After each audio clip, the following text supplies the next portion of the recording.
Since taking over as CEO of Twitter in late October, Elon Musk has completely overhauled the organization and its platform. In this video, we'll look at the delayed relaunch of the Twitter verification system and the workforce instability during layoffs. Top executives reduced the headcount of the rank and file by half almost immediately after taking over the Musk, gave the remaining staff the option of quitting or working extremely hard, and rushed through several features that could have generated revenue, such as charging users to obtain or maintain a verification checkmark. Welcome back to another exciting video from Informative Scoop. Today's video is about Elon Musk Twitter update, relaunch of verification delayed due to layoffs. Before we start the video, please like, subscribe, and press the bell icon. And that was before he lifted the ban imposed by former President Donald Trump on the app and granted amnesty to users who had been suspended.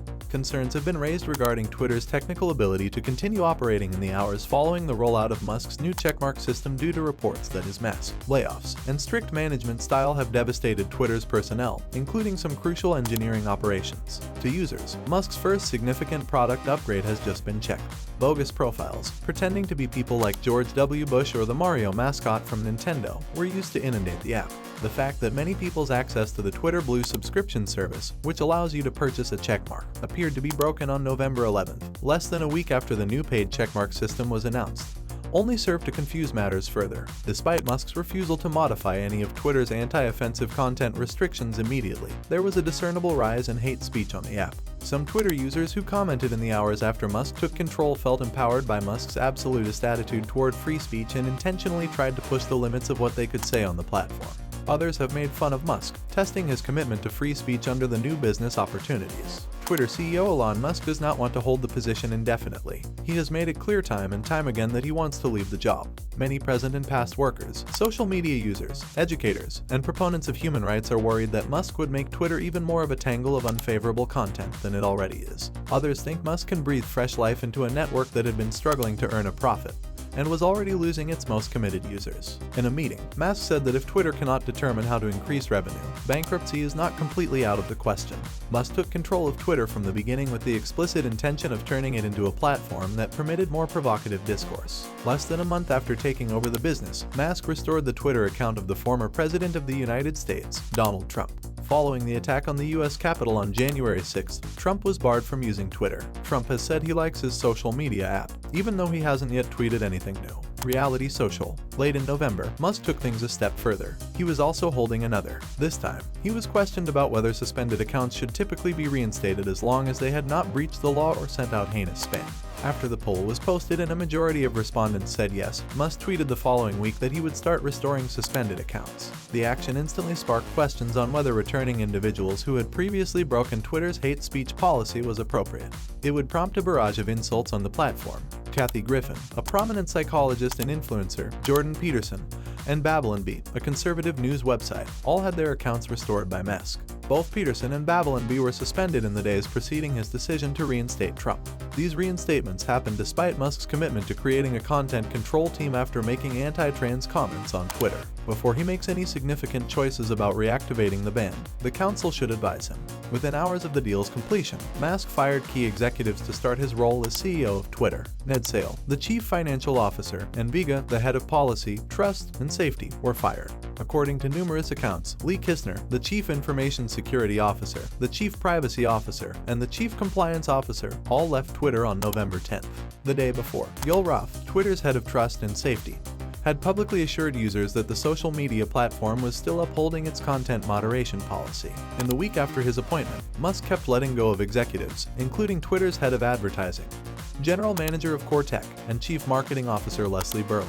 Along with his network of trustworthy individuals, he also hired around 50 Tesla engineers to work for Twitter. A short time after Musk started firing workers at Twitter, he let go an estimated 3,700 workers, or 50% of the workforce. These are the biggest layoffs in Twitter's history, and numerous current and former employees fear the platform's continued existence. To reduce Twitter's infrastructure expenditures, such as service space, Musk's company is also said to be looking to save $1 billion, including them. The management of Twitter changed its mind about several of its cost-cutting efforts, which furthered the confusion.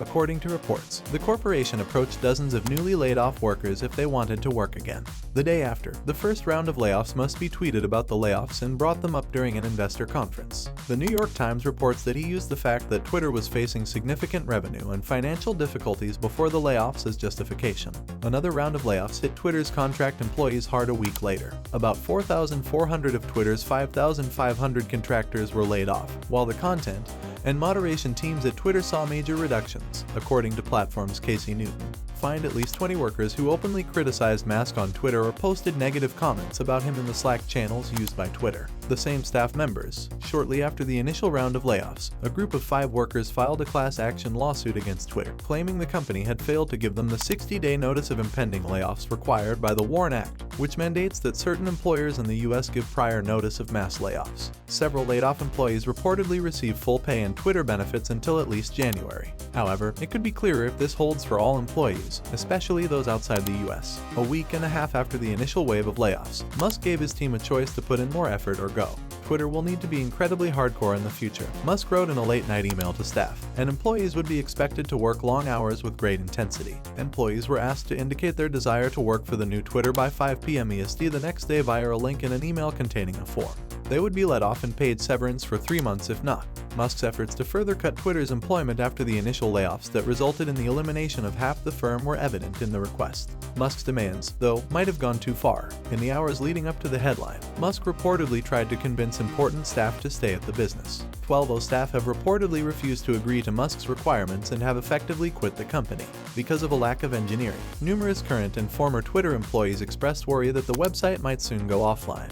Musk invited all software writing engineers to meet him in person and demonstrate some recent code they were in charge of writing on the 10th floor of Twitter's San Francisco headquarters. According to emails from the same site as Zoe Skiffer, he also encouraged personnel to go to San Francisco the same day. Ironically, there was some uncertainty about how this would go because Twitter staff had been shut out of the building until Monday owing to worries about sabotage. Musk has managed Twitter in the same haphazard and passionate manner he manages other businesses. Musk routinely tweets his thoughts, including his company's intentions, without consulting his staff. Elon first informed his team via email on November 9th at around midnight Pacific time that he was discontinuing Twitter's policy of allowing all employees to work remotely as of that day. Twitter has previously tried and failed with many of Musk's ideas. Whether Musk can successfully revive these outdated concepts in addition to his new ones, like paying for a checkmark with a different work environment and employees than Twitter had in the past, will become obvious over time.